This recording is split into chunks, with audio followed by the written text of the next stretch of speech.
नमस्कार। दिन के सबसे बड़े मुद्दे पर सबसे बड़ी बहस दंगल में आपका स्वागत है। साथ आपके मैं हूं अर्पिता आर्य। दिल्ली के कथित शराब घोटाले में केजरीवाल की गिरफ्तारी को अभी 10 दिन भी नहीं हुए कि दिल्ली के एक और मंत्री कैलाश गहलोत को ईडी ने पूछताछ के लिए अपने दफ्तर में बुला लिया। आज करीब 5 घंटे तक कैलाश गहलोत से सवाल जवाब हुए। ईडी के एक रिएक्शन पर आम आदमी पार्टी ने फिर से केंद्र सरकार पर हमला बोल दिया। आम आदमी पार्टी के नेताओं पर संकट के बादल पर पानी फेरने के लिए विपक्ष भी कल दिल्ली के रामलीला मैदान में अपनी ताकत दिखाने वाला है।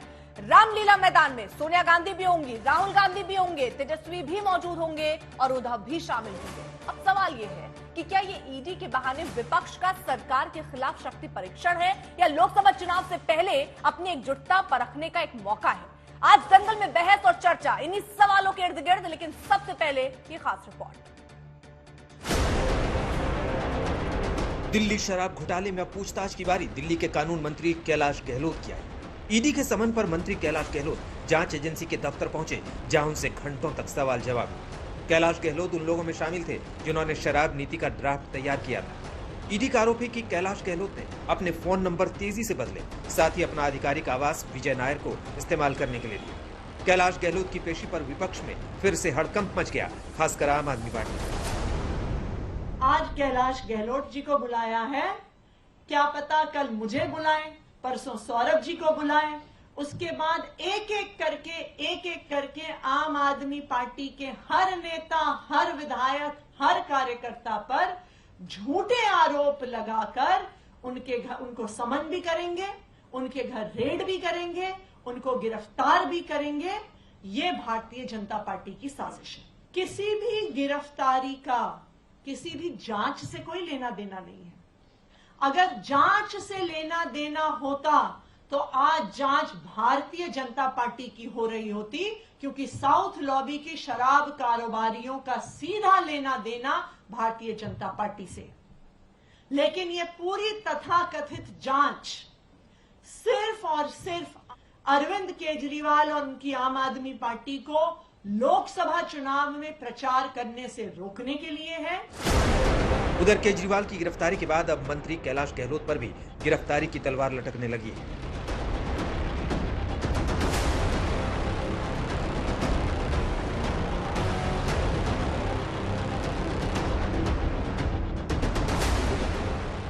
लोकसभा के सियासी शेड्यूल के बाद अब तैयारी है विरोधी मोर्चे के मेगा शो की। दिल्ली के रामलीला मैदान में राजनीति की पिच तैयार है। सियासत के विपक्षी खिलाड़ी रविवार को यहां उतरने वाले हैं। एकजुटता वाली रैली में मोदी सरकार के खिलाफ हमलों की फेहरिस्त तैयार है और आक्रमण की धार का सबसे बड़ा हथियार है विपक्षी नेताओं पर जांच एजेंसियों की कार्रवाई। हेमंत सोरेन, केजरीवाल जैसे बड़े विपक्षी नेताओं की गिरफ्तारी के बाद कल्पना सोरेन भी उतरने को तैयार है। सुनीता केजरीवाल को अपनी पहली बड़ी पारी का इंतजार है। इस देश को बचाने का, संविधान को बचाने का, लोकतंत्र को बचाने का ये आखिरी मौका है। क्योंकि अगर इस समय जो स्थितियां बन रही हैं, अगर इसी स्थितियों को अभी नहीं संभाला गया तो फिर कल कोई इस देश में आवाज भी नहीं उठा पाएगा। लोकतंत्र बचाने के लिए सबको आगे आनी पड़ेगी। कोई पॉलिटिकल पार्टियां भले ही अधीनता स्वीकार कर ली हो, लेकिन लोकतंत्र बचेगा, देश सर्वोपरि है। ये लोग देश को बेचने वाले लोग हैं, संस्थाओं को पंगु करने वाले हैं, अलग संविधान बनाने वाले लोग हैं। हमारे संविधान की मूल आत्मा पर हमला हो रहा है। लोग चुप कैसे बैठेंगे? जवाब तो देंगे। रामलीला मैदान में विपक्षी दलों की रैली में कांग्रेस अध्यक्ष मल्लिकार्जुन खड़गे और राहुल गांधी भी शामिल होंगे। एनसीपी अध्यक्ष शरद पवार, शिवसेना यूबीटी से उद्धव ठाकरे और आदित्य ठाकरे रैली में पहुंचेंगे। अखिलेश यादव और तेजस्वी यादव भी मोदी सरकार के खिलाफ जनता से अपील करेंगे। चंपई सोरेन, डेरेक ओब्रायन, फारूक अब्दुल्ला भी केंद्र के खिलाफ मैदान में डटेंगे। तो कोशिश यही है कि विपक्षी एकता से सीटों का औसत इतना निकले कि मोदी सरकार की हैट्रिक न लग सके, पीएम मोदी एक बार फिर मैन ऑफ द मैच न बन सके। उधर विपक्षी रैली के खिलाफ बीजेपी ने भी अपनी रणनीति तैयार कर ली है। मेरठ में पीएम मोदी की रैली से प्रचार वाली पारी के आगाज का फैसला किया है। इस बार बीजेपी ने आरएलडी के जयंत चौधरी को भी शामिल किया है, जो रविवार को प्रधानमंत्री नरेंद्र मोदी के साथ बैटिंग करते नजर आएंगे। कितनी विडंबना की बात है कि अरविंद केजरीवाल जी जो इन्हीं नेताओं का नाम ले लेकर कहते थे 2011-12 में इंडिया अगेंस्ट करप्शन के स्वरूप में कि इन सभी लोगों को जेल में पहुंचाएंगे, इन सभी लोगों के भ्रष्टाचार के खिलाफ वो प्रदर्शन करते थे।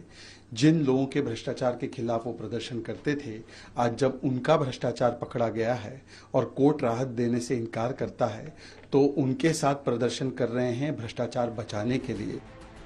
मुकाबला रोचक है। एक छोर से आरोपों के बाउंसर हैं तो दूसरी ओर से मुद्दों की बल्लेबाजी का जोर है। आज तक ब्यूरो। तो खास मेहमान इस वक्त हमारे साथ जुड़ चुके हैं। तारुफ आपका करा देते हैं। आरपी सिंह, प्रवक्ता बीजेपी के, इस वक्त हमारे साथ जुड़ चुके हैं। जैस्मिन शाह, प्रवक्ता आम आदमी पार्टी के, हमारे साथ हैं। आशुतोष वर्मा, एसपी प्रवक्ता, हमारे साथ इस वक्त जुड़े हुए हैं। पंकज शर्मा, राजनीतिक विश्लेषक, इस वक्त हमारे साथ जुड़ चुके हैं। साथ ही साथ विशाल शर्मा, राजनीतिक विश्लेषक, वो हमारे साथ हैं। सबसे पहले सवाल मैं जैस्मिन जी आपसे ही रखना चाह रही हूँ, ये ईडी के एक्शन पर क्या विपक्ष का ही रिएक्शन है?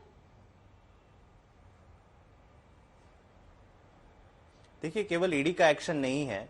जिस प्रकार से भाजपा ने इस देश में खुलेआम तानाशाही का माहौल पैदा कर दिया है, इलेक्शन कमीशन में चीफ जस्टिस को हटा दिया है, बाकी सारी संवैधानिक, सीएजी का हाल देखिए कि सीएजी आज रिपोर्ट निकालता है तो उनके अफसरों की ट्रांसफर हो जाती है, और ईडी और सीबीआई तो खुलेआम भाजपा के पॉलिटिकल विंग बन गए। आप देखिए, देश के इतिहास में कभी ऐसा नहीं हुआ कि एक फर्जी मुकदमा खड़ा किया जाता है, एक नेशनल पार्टी के 4 बड़े नेताओं को आप जेल में डाल देते हैं, अब तक मुकदमा भी शुरू नहीं हुआ, और अब पता चलता है कि जो 4 बयान जिसके आधार पर आपने एक सिटिंग मुख्यमंत्री को अंदर डाला हुआ है, उसमें से 3 तो भाजपा के लोग निकले।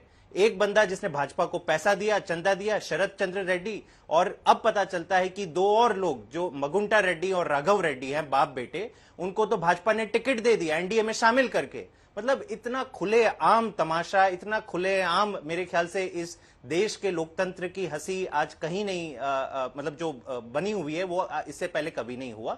और इसके खिलाफ केवल इंडिया अलायंस नहीं, आज देश और दिल्ली भर के लोग कल रामलीला मैदान में आएंगे और अपनी आवाज बुलंद करेंगे। अब इसमें मुझे याद आता है जैस्मिन जी, आपने कहा कि अरविंद केजरीवाल दिल्ली के मुख्यमंत्री, उन्हें अरेस्ट कर लिया, फर्जी ये पूरा मामला। शीला दीक्षित याद आती है क्या?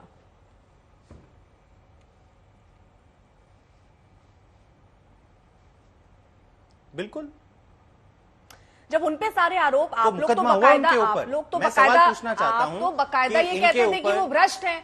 आज जब आप पे वो आरोप लग रहे हैं तो आप ये कह रहे हैं कि ये सारा फर्जी है, तो ऐसे किसी पर भी आरोप लगे वो तो यही कह देगा सब फर्जी है। नहीं, बात आरोप की नहीं है। देखिए, आरोप कोई भी पार्टी लगाए, कांग्रेस भी हमारे ऊपर कई आरोप लगाती है, हम भी आरोप लगाएंगे। जिसके ऊपर अगर लगता है कि कुछ गड़बड़ हुआ तो आरोप लगाएं, लेकिन आरोप को सिद्ध भी तो करना होता है, तभी तो लॉ एंड ऑर्डर।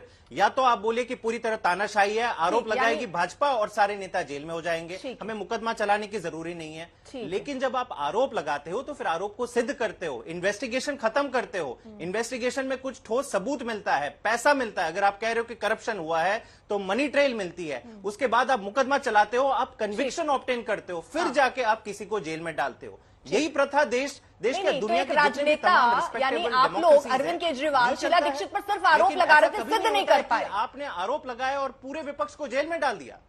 कम से कम वो आरोप लगा रहे हैं, यहाँ पर कार्रवाई भी तो एजेंसियां कर रही हैं। यहाँ तो शीला दीक्षित पर आप तो कागज ऐसे लेकर अरविंद केजरीवाल कहते थे मेरे पास पूरे सबूत है, जैसे सरकार बनाऊंगा जेल के अंदर डाल दूंगा। इसका मतलब सिर्फ आरोप लगाया आपने और आपके पास कोई सबूत नहीं थे। हुआ क्या?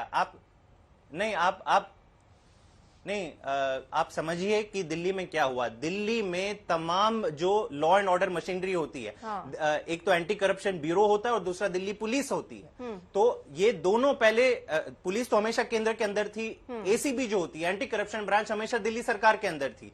जब से केजरीवाल जी मुख्यमंत्री बने हैं, ये कोई भी आपके दर्शक गूगल कर सकते हैं, 1 महीने के अंदर मोदी जी ने एंटी करप्शन ब्यूरो भी हटा दी और केंद्र सरकार के अंदर डाल दी। मतलब आज पूरे लॉ एंड ऑर्डर के मालिक केंद्र सरकार और एलजी बने बैठे हैं। अब मुझे बताइए कि पिछले 10 सालों में इन्होंने कितने आरोप लगाए? हर दिन बोलते हैं एक घोटाला हो गया, दूसरा हो गया। 10 साल में अगर आप एक घोटाला सिद्ध नहीं कर पाए हो तो इसका मतलब साफ है कि अरविंद केजरीवाल और आम आदमी पार्टी से बड़ा ईमानदार नेता या बड़ा ईमानदार पार्टी नहीं है। और आपका मकसद केवल एक ही है कि कैसे भी करके आम आदमी पार्टी को खत्म करे, गुंडागर्दी करो, लफंगाई करो, ईडी और सीबीआई को अपना एक राजनीतिक हथियार बनाओ और आम आदमी पार्टी और केजरीवाल को खत्म करो। अगर आपकी ये मंशा नहीं थी, सिंपल सी तो चीज कोई ठीक है, तो ये सारे सबूत आरोप होता हो ना। सकते हैं कि आप ये आप कह अपने सकते हैं चंदा कि वो डोनरों के आम आधार आदमी के पार्टी बयान की पे तमाम आपने पूरी केजरीवाल पार्टी को हटा खत्म दिया। करने की कोशिश है बीजेपी की तरफ से, ठीक है, लेकिन जिस तरह से पहले अब कैलाश गहलोत को भी पहुंचा तो वो तुरंत पहुंचे ना पूछताछ के लिए।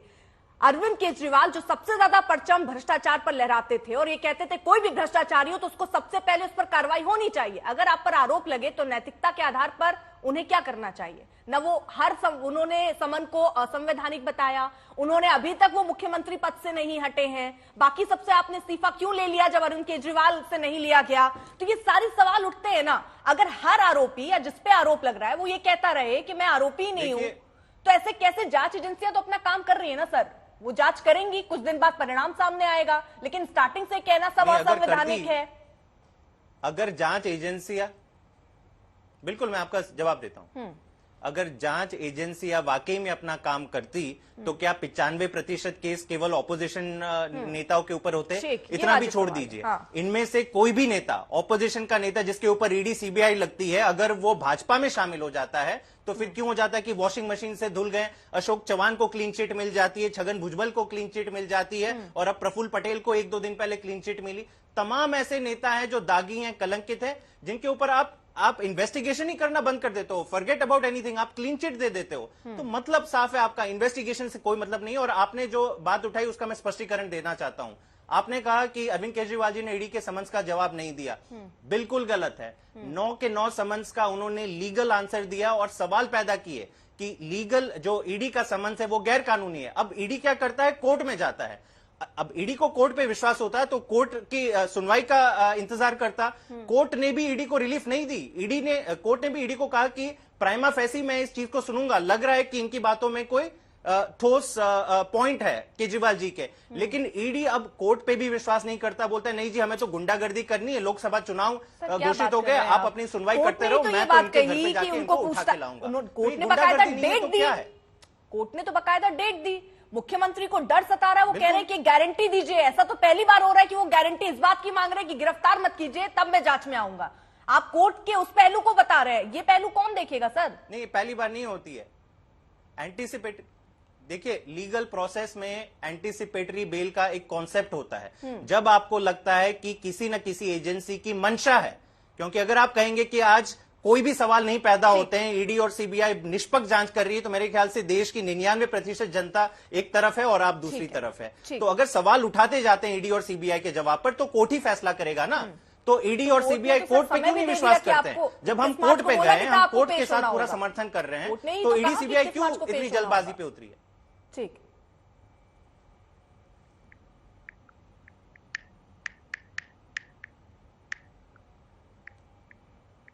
जैस्मिन जी, कोर्ट ने ही तो कहा कि पेश होना होगा 21 मार्च को। जी, मुझे आपका सवाल नहीं सुनाई दे। नहीं तो बिल्कुल उसमें कोई आपत्ति नहीं है। देखिए, कोर्ट से हम कोर्ट का हवाला दे रहे हैं, मैं वही बात कह रही हूँ कि कि आप कोर्ट के पूरे इस बात को भी ना घुमा रहे हैं सर। आप ये कह रहे हैं कि कोर्ट ने नहीं माना, कोर्ट ने नहीं माना। अरे कोर्ट ने नहीं माना, उसके बाद तो कोर्ट ने खुद ही एक डेट दी कि इस समय आप पेश होइए। खैर आप घुमा रहे हैं, लेकिन आपने एक बात जो बहुत बड़ी कही, मैं जरा उस पर आरती सिंह जी से जवाब ले लेना चाह रही हूँ। एक सेकंड सर, देखिए, बड़ा आरोप बार बार ये लगता है, क्योंककि अगर हम तुलनात्मक ढंग से भी देखें, लोकसभा के सोच से मैं बता रही हूँ, एनडीए शासन में पीएमएलए के तहत 26 गुना ज्यादा कार्रवाई हुई है। यूपीए में करीब 1867 छापेमारी, ये केस की बात कर रही हूँ, छापेमारी 112 हुई। एनडीए में 2014 से 2022 के बीच में अगर देखें तो 2770 केस हुए हैं और छापेमारी 2974, यानी छापेमारी अगर आप देखिए 112 से जंप करके 2974, इतना बड़ा जंप सर। अर्पिता, आपने एक फिगर छोड़ दी, वो है कि इनके समय में 5000 करोड़ रुपए जब्त हुआ था, अब की बार 1 लाख करोड़ रुपए पिछले साल तक जब्त कर चुकी थी ईडी। तो जो बात आपने से पूछी वो बात का जवाब आया नहीं। याद है 340 पेज है मेरे पास, ऐसे एक गट्ठा ले आते थे, कहते 340 पेज है मेरे पास, मैं शीला दीक्षित के खिलाफ ये सब कागज दूंगा।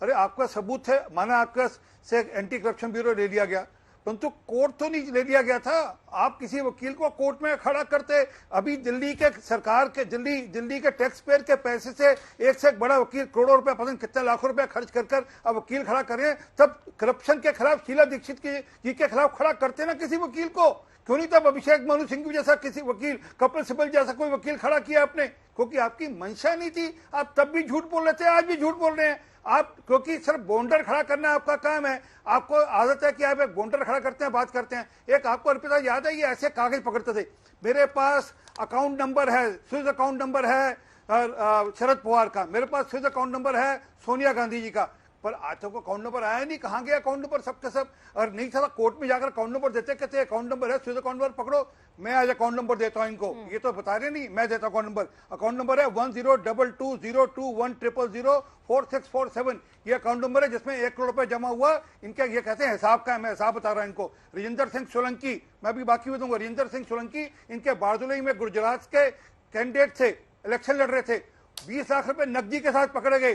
पकड़ने के बाद उनके खिलाफ मुकदमा दर्ज हुआ। जब मुकदमा दर्ज हुआ, उन्होंने कहा जो ड्राइवर मेरा है, ये मेरा ड्राइवर नहीं है, ये आंगड़ी है, ये कंड्यूट है आम आदमी पार्टी दिल्ली के बीच में और मेरे बीच में, ये सबके लिए पैसा ट्रांसफर करता है, ये पैसे की सारा हवाले का काम यही करता है। ये ऑन रिकॉर्ड स्टेटमेंट है। कृपा कर डिबेट खत्म होने से पहले आप चेक करा लीजिए अपने रिसर्च डिपार्टमेंट से। यही खत्म नहीं होता मामला यहाँ खत्म होता, बात खत्म होती। मैं आपको एक लिस्ट दे रहा हूँ, 1 मिनट दे दी, 1 मिनट। मैंने क्योंकि ने बड़ी आराम से कह दिया कि नहीं, मैं एक लिस्ट दे रहा हूं आपको, जो आंगड़ी है जिनके माध्यम से इन्होंने पैसे ट्रांसफर किए, जो कि स्टेटमेंट दे चुके हैं और ऑन रिकॉर्ड स्टेटमेंट दे चुके हैं कि हाँ हमने पैसे ट्रांसफर किए। और एक कंड्यूट इनका नाम लिया, जिसका नाम है चरणप्रीत सिंह, जो इनके पार्टी का वर्कर और कार्यकर्ता है। उनमें आंगड़ियों का नाम है अशोक पटेल, किरण भाई पटेल, नाम दे रहा हूँ आपको मैं, किरण भाई पटेल, जगदीश शर्मा, ये सब। मुझे ये भी बताइए ना, आपने कहा आंकड़ा मैं भूल गई। अरे सुनिए, तो मैं जवाब दूंगा, जैस्मिन जी, जवाब दे लीजिएगा। मेरा अर्पिता जी, मैं एक सवाल पूछना चाहता हूं। फिर मैं आरपी सिंह जी, एक मैं काउंटर सवाल आपसे पूछना चाह रही हूँ। जैस्मिन जी, हाँ, आज देश भर में एक ही चर्चा है कि अरविंद केजरीवाल जी को आपने फर्जी बयानों के आधार पे आप एक सिटिंग चीफ मिनिस्टर को, देखिए बीच में मत बात कीजिए, या तो आप बात कीजिए या तो मैं करता हूं, मेरा ये तरीका नहीं है बहस करने का। नहीं, आप बात कर लीजिए, अपनी बात कर लीजिए, फिर मैं आप बीच में आ गए। बीच में मैंने आपको टोका नहीं जब आप बात कर रहे थे, मैंने आपको टोका था कि जब आप अपनी पूरी बात करी, आपने अपना पूरा झूठ बोला, मैंने एक बार भी टोका नहीं आपको। भाई साहब, एंकर ने मुझे मौका दिया है, आप कौन होते हैं मौका बोलने के लिए? एंकर ने मुझे बोला कि मेरी बात रखने का मौका दिया। कैलाश गहलोत को जो सरकारी बंगला, कैलाश गहलोत का जो सरकारी बंगला विजय नायर को दिया था, क्यों दिया था केजरीवाल साहब ने? विजय नायर के पास क्या सरकारी ओहदा था, ये बता दीजिए। क्या सरकारी पोस्ट थी विजय नायर के पास, जिस कारण से उसको आपने सरकारी बंगला दे दिया? ठीक है, जवाब ले लूं। और फेस टाइम पे किससे बात हुई थी विजय नायर की, ये भी बताइएगा जरूर। ठीक है, हाँ जैस्मिन जी। आज पूरे देश केवल एक और एक सवाल पूछ रहा है भाजपा को कि आपने जो 3 फर्जी बयान के आधार पे एक सिटिंग चीफ मिनिस्टर को अंदर डाला, उसमें से ऐसा क्यों होता है कि एक शराब का किंगपिन आपका भाजपा का डोनर निकला और बाकी दो जो लोग हैं उनको भाजपा ने टिकट दे दिया लोकसभा का? इसका जवाब दीजिए। श्रीनिवासलू रेड्डी, जिसको आपने कल टिकट दिया, आपने आंध्र प्रदेश से एमपी का टिकट दिया, उसके बयान के आधार पे आपने सिटिंग चीफ मुख्यमंत्री को अंदर डाल दिया। ये रह गई है आपके मतलब जांच के नाम पे आपने इतना बड़ा षड्यंत्र रखा है। इसका जवाब दीजिए। आज सवाल है, किसी को टिकट दिया तो मैं जो बोल रहा हूं अगर झूठ है, अगर झूठ है तो ये साबित करना होगा आपको। शरद रेड्डी ने 55 करोड़ रुपए दिए आपको, मधुकर रेड्डी ने आपसे टिकट लिया, झूठे बयान दिए, इसका मुझे जवाब दीजिए। मैं चैलेंज दे रहा हूं। अरे टीडीपी का टिकट दिया है, टीडीपी एनडीए अलायंस का मेंबर है कि नहीं है? साफ कर दीजिए आज क्या टीडीपी को आपको भगा दिया एनडीए अलायंस से? क्या कृपा कर इनकी ये कहेंगे मैं झूठा, ये मैं कहूंगा झूठा। कृपा कर चेक करके बताइए कि कौन क्या वो टिकटधारी है। परंतु जो मूल बात है उस बात का जवाब देना चाहिए इनको। जो मैंने अभी नाम लिया विजय नायर का क्या रोल था कैलाश गहलोत ने? आज का मुझे पता ही नहीं, मेरे बंगले में अरे भाई केजरीवाल जी का अरेस्ट क्यों किया आपने? मुझे पता ही नहीं। इतना पहले जवाब दीजिए, इससे क्यों बच गए हैं? आपके पास कोई आर्गुमेंट नहीं बचा है कि केजरीवाल जी को क्यों अरेस्ट कर रहे हैं? बैठे विजय नायर से क्या रिश्ता है? अच्छा ठीक है, विजय नायर का क्या रिश्ता है? दोनों लोग एक दूसरे से सवाल पूछते रहिए, कोई किसी सवाल का जवाब ना दे। सर ये बहुत आसान तरीका है ना, इससे तो कुछ चर्चा का कुछ सार निकलेगा ही नहीं। आप दोनों एक दूसरे पर बस आरोप लगाते रहिए, उससे क्या सार निकलेगा सर? कोई सार नहीं निकलेगा। मैं आ रही हूं जरा, एक बार आप दोनों अपनी बात कंप्लीट कीजिएगा, लेकिन सवालों के जवाब सर, सवालों के जवाब चाहिए सर। उसके जवाब के साथ मैं उम्मीद करूंगी अगला सवाल जब रखूं तो मुझे जवाब मिले। आशुतोष वर्मा जी, अब ये ईडी का जो एक्शन चल रहा है, कम से कम ये तो अच्छा है, सीटों पर शेयरिंग बने ना बने, उधर लड़ाई चल रही हो, लेकिन इधर एकजुट दिखा रहे हैं आप। कल बकायदा महारैली होने वाली जा रहे हैं ना? नहीं देखिए अर्पिता जी, विपक्ष की एक बड़ी रैली है और इसको बार बार स्पष्ट किया गया है कि कहीं ना कहीं इसको ये बताया जा रहा है किसी व्यक्ति के लिए रैली हो रही है। ये गठबंधन की एक रैली है और गठबंधन की एकजुटता के लिए रैली है। और ये एक बार जरूर बताना पड़ेगा इस देश को कि देखिए हम सब एकजुट हैं। भारतीय जनता पार्टी और एनडीए गठबंधन ने कई बार ये कोशिश करी कि गठबंधन को तोड़ें, कि हम लोग साथ में नहीं हैं।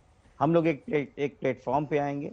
सीटों का बंटवारा लगभग सभी प्रदेशों में हो गया है, तो अब उसके बाद चुनाव में हम लोग को जाने के लिए पहले एक बड़ी रैली करने की एक जरूरत थी और उसकी हम लोग जरा स्पष्ट कर दीजिए आशुतोष जी, प्लीज जरा स्पष्ट कर दीजिए। बिल्कुल, खबरें तो यही चल रही हैं कि इसमें बाकायदा अरविंद केजरीवाल के सपोर्ट में विपक्षी गठबंधन उतर रहा है। किस तरह इन्हें फंसाया गया उसके सपोर्ट में आप उतर रहे हैं। आप ये कह रहे हैं किसी इंडिविजुअल इंसान के लिए ये रैली नहीं हो रही है, या आप अपनी तरीके से आपकी महागठबंधन की अपनी रैली हो रही है, यानी कोई लेना देना नहीं है क्या? देखिए खबरें चल रही हैं कि खबरें चला रहे हैं, और कौन चला रहा है मुझे नहीं पता। स्पष्ट कर दीजिए सर, चाहे चल रही होंगी या चलाई जा रही होंगी, आप यहाँ क्लियर कर देंगे तो फिर वो चलेगा। तो मैं क्या, जब कल रैली के लिए जब शुरुआत की, अभी दोपहर में ही जयराम रमेश जी ने एक बड़ी प्रेस कॉन्फ्रेंस करके बोला है। हम फिर एक बार आपके चैनल के माध्यम से, आज तक के माध्यम से बताया जा रहे हैं, हाँ। ये इंडिया गठबंधन की एक सामूहिक रैली है जो किसी व्यक्ति के लिए नहीं, इस लोकतंत्र के लिए, इस देश के लिए रैली है। इंडिया गठबंधन की एकजुटता के लिए रैली है और हम उसके लिए वहां पे खड़े हैं। एक छोटा सा रिएक्शन मुझे इसमें जैस्मीन जी का लेने का दिल कर गया। जैस्मीन जी। जी बिल्कुल, नहीं बिल्कुल सही कह रहे हैं। केवल अरविंद केजरीवाल जी के ऊपर तानाशाही नहीं हो रही है, देश की तमाम विपक्षी पार्टी के ऊपर तानाशाही हो रही है। कुछ महीने पहले, कुछ हफ्तों पहले हेमंत सोरेन जी को अंदर डाल दिया आपने पूरे गैर कानूनी और एक फर्जी मुकदमे में। कांग्रेस के बैंक अकाउंट सीज हो रहे हैं तमाम विपक्षी नेताओं के। आज हमारे एक ट्रांसपोर्ट मिनिस्टर जो है कैलाश गहलोत जी, उनको ईडी ने समन कर दिया। अरे भाई, चुनाव खेलेंगे या डेली ईडी के समन को जवाब देते रहेंगे? ये 2 साल से आप इन्वेस्टिगेशन कर रहे थे, अब तक क्यों नहीं बुलाया था इन सब लोगों को? जैसे चुनाव घोषित हो जाते हैं कि सारे विपक्ष के नेताओं का याद आ गया। पता चला कल शिवसेना के एक उम्मीदवार जिनको घोषित किया था, घोषणा होने के एक घंटे के अंदर उनको ईडी का समन दिया जाता है। तो हम इसको क्लियर कर देते हैं ना, केजरीवाल के समर्थन में नहीं है ना, भी समर्थन में। देखिए इनमें दो कोई विपरीत चीजें नहीं है, इसमें कोई कॉन्ट्राडिक्शन नहीं है। नहीं, आप कैसी बात कर रहे हैं? कोई कॉन्ट्राडिक्शन नहीं है। केजरीवाल जी के भी समर्थन में, अरविंद केजरीवाल के सपोर्ट में नहीं है ना, विपक्ष की अपनी महारैली है। मैं इन दोनों चीजों को अलग रखूं ना। मैं इस बात को क्लियर कर दूं जरा अर्पिता जी। ठीक है, देखिए दो बात समझिए, इसमें बिल्कुल कंफ्यूजन क्रिएट ना करे, आज तक ना क्रिएट करे, ना कोई मीडिया। नहीं सर, मैं तो कंफ्यूजन दूर करने की कोशिश कर रही हूँ, क्योंकि हमें यही खबर मिल रही थी, क्योंकि आम आदमी पार्टी के नेता भी ये कह रहे हैं कि देखिए हमारे सपोर्ट के लिए हम एक विपक्ष का पूरा गठबंधन है, एक जो हमारी वो रैली करने वाली है। तो मैं वही तस्वीर स्पष्ट करना चाह रही हूँ कि वो अपनी रैली है, उसको अरविंद केजरीवाल से अलग रखा। कल सुनीता केजरीवाल अर्पिता जी, बिना रोक टोक अगर हमको आप 10 सेकंड दे देंगे तो मैं उस रैली को एड्रेस करेंगी नहीं करेंगी? मैं बोलूंगा अर्पिता जी। जी आशुतोष जी, देखिए आप अपने आज तक में लिखने वाली पट्टियों को भी ठीक कर लीजिए। ये विपक्ष की गठबंधन की रैली है और विपक्ष में वो सारे मुद्दे हैं जो हम लोग ने उठाए हैं। अरविंद केजरीवाल या आम आदमी पार्टी विपक्ष की ही पार्टी है, वो इंडिया गठबंधन से अलग नहीं है। हेमंत सोरेन विपक्ष के ही लोग हैं, कांग्रेस विपक्ष की ही है, समाजवादी पार्टी विपक्ष की है। अगर आप उसको बात करने अलग अलग करना चाहती है, मतभेद पैदा करने की कोशिश करना चाहती है, जैसा पहले भी क्लियर करने की कोशिश थी, और अच्छा हुआ आपने तस्वीर क्लियर कर दी। यानी ये जो महागठबंधन की रैली है, ये आपकी अपनी स्ट्रैटेजी के तहत सारे इसमें सामूहिक मुद्दे होंगे, केवल अरविंद केजरीवाल ही एक अहम मुद्दा जो लग रहा है वो नहीं होगा। चलिए वो भी ठीक करा लेंगे। अब चलिए जल्दी से एक छोटा छोटा रिएक्शन जरा मैं पंकज जी से और विशाल जी से भी लेना चाहूंगी। पंकज जी, आपका रिएक्शन। आरपी सिंह जी जानते हैं कि आदरणीय अटल बिहारी वाजपेयी जी जनसंघ और भारतीय जनता पार्टी के बहुत बड़े नेता थे, बहुत बड़े नेता। और मैं व्यक्तिगत रूप से, मुझे सौभाग्य मिला कि पीसियों बार उनके साथ उठने बैठने का, और वो एक कविता सुनाया करते थे जब तरंग में होते थे कि बेनकाब चेहरे हैं, दाग बड़े गहरे हैं, टूटता तिलिस्म आज सच से भय खाता हूँ, गीत नहीं गाता हूं। यही भारतीय जनता पार्टी की इस वक्त हालत है, पूरी सरकार की हालत है। चेहरे बेनकाब हो गए हैं, जो बड़े गहरे दाग हैं वो सामने आ गए हैं, तिलिस्म टूट गया है और भारतीय जनता पार्टी के लोग खुद सच से भय खाने लगे हैं। 10 साल बाद ये स्थिति पैदा हो गई है कि विपक्ष को कुचलने के लिए साम दाम दंड भेद छल कपट प्रपंच जिस चीज का सहारा लेना पड़े लो और इस देश से विपक्ष को खत्म करो। जो विपक्ष लोकतंत्र का प्राण होता है, लोकतंत्र में सत्ता दल और विपक्षी दल मिलकर लोकतंत्र के 2 पहिए होते हैं, उस लोकतंत्र की आमूल चूल बुनियाद को समाप्त करने का काम हो रहा है। और जैसे जैसे चुनाव नजदीक आ रहे हैं, ये प्रहार और तेजी से बढ़ते जा रहे हैं। एक बात याद रखें कि इस तरह की जो भी अतिरेकी हरकतें होती हैं, अति किसी चीज की अच्छी नहीं होती। ये जितना इस तरह से किया जा रहा है, भारतीय जनता पार्टी भले ये सोच रही हो कि उसे इसका लाभ मिलेगा, लेकिन अंततः मतदाताओं के मन में ये बात गहरे तक बैठ चुकी है कि ये थोड़ा ज्यादा हो गया और इसका नुकसान 2024 के इन चुनावों में उठाना पड़ेगा सत्तासीन दल को। ठीक है विशाल जी, विपक्ष आप देखते हैं कि ये कुछ ज्यादा हो गया और इसका नुकसान बीजेपी को उठाना होगा। अर्पिता जी, मैं सुन रहा था, सबसे बड़ा सवाल ये उठता है कि जो लोग एक राजनीति की नई दिशा देने आए थे, क्या यही राजनीति की दिशा है? बार बार कहा जा रहा है कि गलत तरीके से 3 बयान 4 बयान के आधार पर जो है हिरासत में लिया गया है। मान्यवर न्यायपालिका है ना, तो न्यायपालिका है तो न्यायपालिका में सुनवाई हो रही है, न्यायपालिका अपना निर्णय करेगी। आखिर कुछ तो आधार रहे होंगे जिनके आधार पर ये निर्णय लिया गया होगा।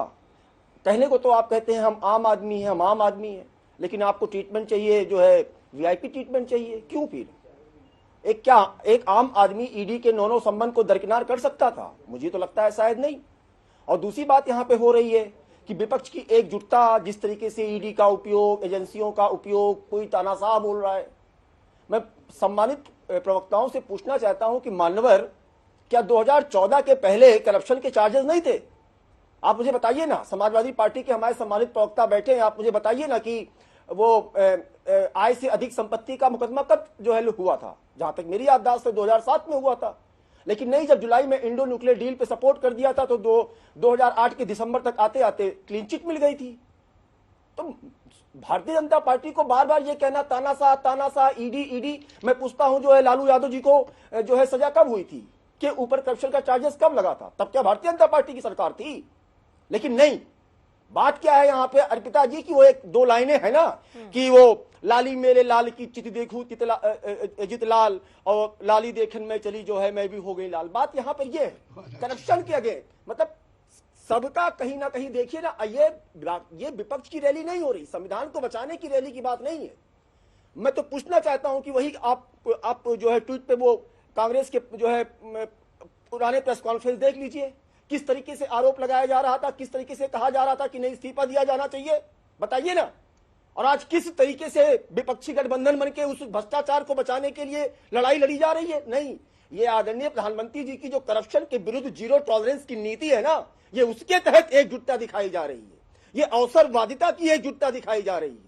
मैं तो फिर सवाल करता हूँ, नहीं विशाल जी, हमारे संविधान में कार्यपालिका न्यायपालिका, चलिए मान लिया ये सारी कार्रवाई इसलिए हो रही है, लेकिन फिर तो ये लेकिन ये सवाल बार बार तो पूछे जाते हैं कि फिर इनके पास कौन सी वॉशिंग मशीन है जिसमें जो करप्ट होते हैं वो आते हैं और धुल जाते हैं?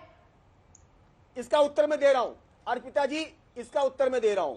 अर्पिता जी, मुझे आप बताइए कौन ऐसा व्यक्ति है जिसके ऊपर केस चल रहा था, भारतीय जनता पार्टी ज्वाइन करने के बाद क्लोजर रिपोर्ट सबमिट कर दी गई हो?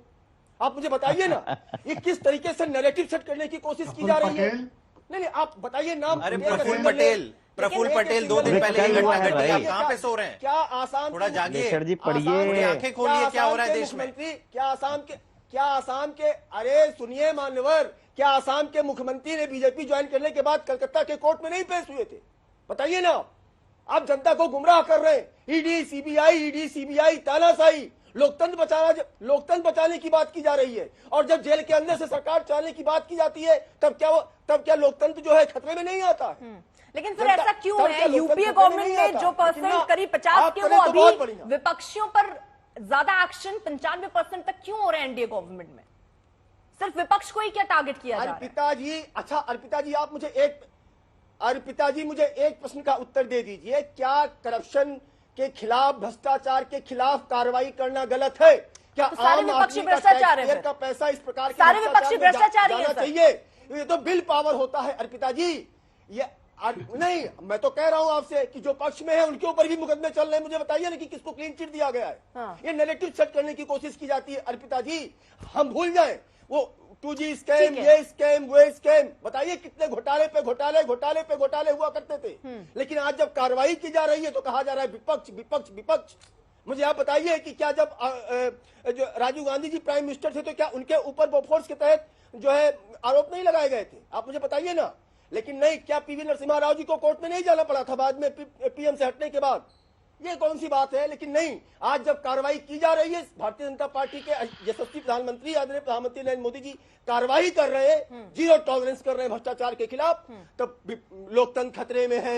एकजुटता चाहिए, हम सारे मुद्दों को लेकर आएंगे। मुद्दा सिर्फ एक है कि भ्रष्टाचार बचाओ अभियान, मुद्दा ये है। आप मुझे बताइए ना, आज भारत की स्थिति ग्लोबल स्तर पर, आज भारत की स्थिति आर्थिक स्तर पर, आज भारत की स्थिति रणनीतिक स्तर पर, और जवाब दे दीजिए। जब आप इतना, की तुलना में देखिए ये तो सवाल मैंने रखा था कि बीजेपी के प्रवक्ता से पूछूंगी, लेकिन विशाल जी मेरा, आप क्योंकि इतना सर आप इतनी जानकारी दे रहे हो तो मैं एक चीज और पूछना चाहती हूँ विशाल जी, एक सेकंड, मैं एक चीज और समझना चाह रही हूँ। आप कह रहे हैं कि सारे नैरेटिव बनाए जा रहे हैं, लेकिन आंकड़े तो झूठ नहीं कहते ना सर।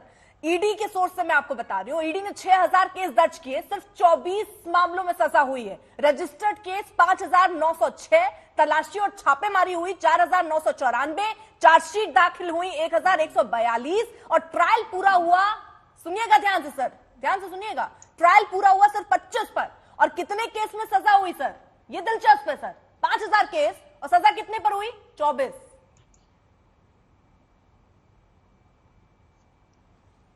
आप इसमें लगे हाथ ये भी बताइए कि कन्विक्शन रेट क्या है? आपको सर आप भी जवाब दे दीजिएगा। विशाल जी थोड़ा इस पर जवाब दे लें। आ रही हूँ, फिर तुरंत आ रही हूँ आरपी सिंह जी।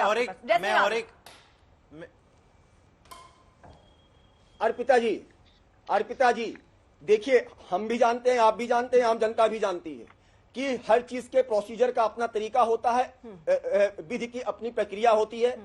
जब फाइनल कन्विक्शन आता है तब वो चीजें निकल के आती हैं, रेशियो देखा जाता है कि क्या परसेंट था।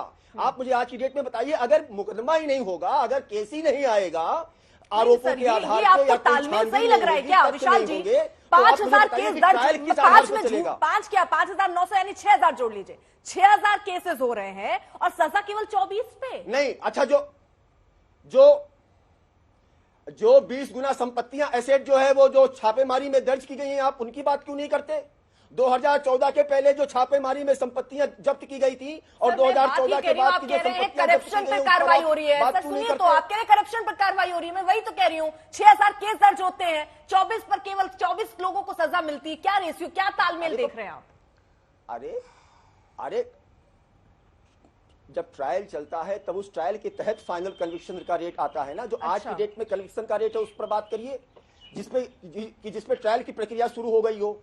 जब जो संपत्तियां जब्त की गई हैं, क्या वो संपत्तियां अगर इलीगल तरीके से जब्त की गई होती तो न्यायपालिका का दरवाजा 6000 केस में न्यायपालिका 25 पे पूरा हुआ के तहत वही तो आरोप लगाते हैं कि जेल में बंद कर देते हैं, पूरा प्रोसेस होना इतना लंबा लगा देते हैं। हाँ अर्पिता जी, भारत में विधि का शासन है, रूल ऑफ द लॉ है। यहाँ पे रेक्स लेक्स नहीं है कि किंग इज द लॉ, यहाँ पे लॉ इज, यहाँ पे लेक्स है, लॉ इज द किंग है, विधि का शासन है। न्यायपालिका चीजों को देखती है ना, सजा केवल 24 पे हो, ठीक है ना सर? ये चलिए, इस पर जरा मैं आरपी सिंह जी भी बोलना चाह रहे थे, उनसे भी जरा जवाब ले लूं। सर आ रही हूं जैस्मिन जी उसके बाद।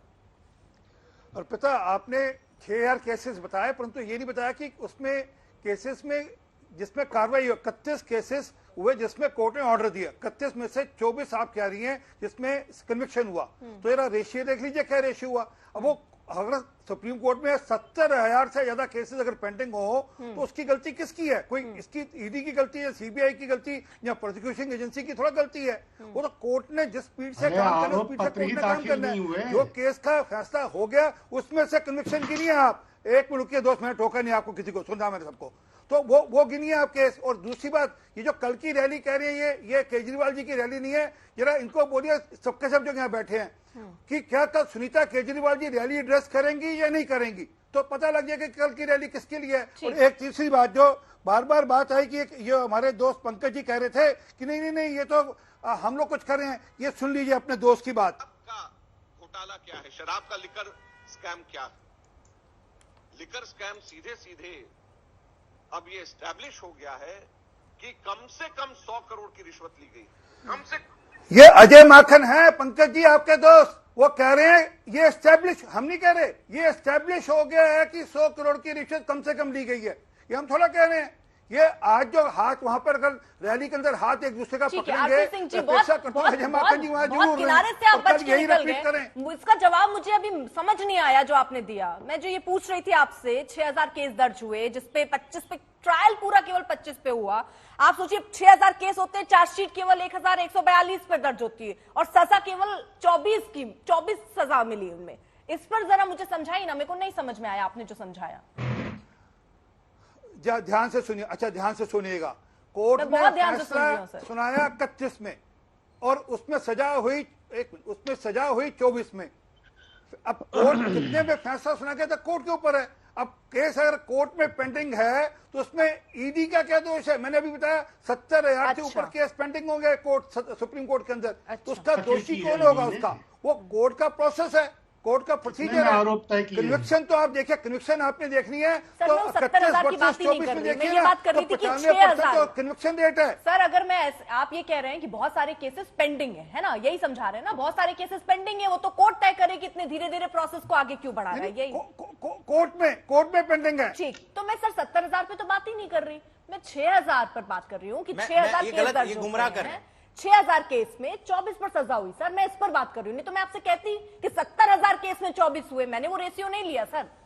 नहीं आप ये बताइए ना। नहीं अर्पिता, आप नहीं ये गुमराह की बात करें। आप ये बताइए कितने केसेस का फैसला हुआ, ये बताइए पहले। उसमें से कितने केसेस में सजा हुई ये बताइए, तो वो माना जाएगा ईडी का कन्विक्शन रेट। सर ये आप इसको ही खैर वो है 31 केसेस में फैसला आया और 24 में सजा हुई। सर बात आप नहीं समझ रहे हैं सर। मैं 1 मिनट 6000 केस दर्ज हुए, 6000 केस हुए, उसमें ट्रायल ही आप केवल उसमें ट्रायल ही ईडी 25 फंस गए, इनको छोड़ दीजिए आप। ट्रायल ही 25 पर पूरा कर पाई तो सजा 24 पे हुआ। आप 25 और 24 का रेशियो देख लीजिए ना। 6000 केस, ट्रायल 25 पर, चार्जशीट का आंकड़ा देखिए, आप पहुंच जाइए तो 1000 पहुंच जाता है। 6000 की जगह 1000। समझ रहे हैं सर, या समझ के भी ना समझ बन रहे हैं आप? जी ठीक हो गया। अब 5,000 से ज्यादा में चार्जशीट ही दाखिल नहीं हो गया आपकी बात। हाँ, अरे सुनिए, मैंने टोका कि अच्छी बात नहीं आपको यार कोई। जिन पे पंकज जी आपने तो अजय माखन का जवाब देना जरूर दीजिएगा। हाँ। जिन पे ट्रायल चला उसमें जिन केसेस के, एक मिनट सुनिए, जिन केसेस की आप कह रहे हो कि 1000 केसेस में लगभग ट्रायल हो रहा है, नहीं चार्जशीट 6000 केसेस रजिस्टर हुए, वो केसेस बंद नहीं हुए। जिसपे प्लीज अर्पिता मैं बात पूरी कर लूं, मैंने तो सर मैं आपको करेक्ट कर रही थी। चार्जशीट सर केसेस बंद नहीं हुए। जिन केसेस में जी चार्जशीट ठीक बिल्कुल। जिन केसेस में फैसला आया वो कितने केसेस हैं, उसमें से कन्विक्शन कितना है वो मानना चाहिए आपको कि ईडी अपने काम में ठीक काम करी नहीं करी। सबसे बड़ी बात है 325 करोड़ रुपए पकड़ा गया था अभी किसी एक सांसद के घर पे। 55 करोड़ रुपए पकड़ा गया था एक मंत्री के घर पे, नकदी घर के अंदर पकड़े गए। तो ये तो पता दिखते, सबने देखे थे, आपने भी देखा था, हमने भी देखा था, आपने ही दिखाया था। उतनी सीधी बात आपने सीधे तरीके से समझाई है जैसे एक हलवाई जलेबी बना देता है सर। खैर जैस्मीन जी, आप उसकी जलेबी बनाने में लगी है, परंतु जो मूल बात है कि अब वो जवाब देते फैसला आया उसमें 25 में कन्विक्शन हुआ, परंतु जो मूल बात है जो मैं पूछ रहा हूँ कि विजय नायर का बंगला, मूल बात का जवाब ले लेती हूँ सर। आपने मूल बात 4 बार पूछ लिया, मैं जैस्मीन जी को जवाब ले लेती हूँ। का विजय नायर क्या लगता है जिसको बंगला देकर रखा, जिससे फेस टाइम पे समीर मिंदू की बात कराई। ठीक सर, ये सवाल आप चौथी बार दोहरा रहे हैं, मैं जवाब ले लेती हूँ। ठीक है जैस्मीन जी, उसका अकाउंट नंबर दिया। जी ठीक है। जैस्मीन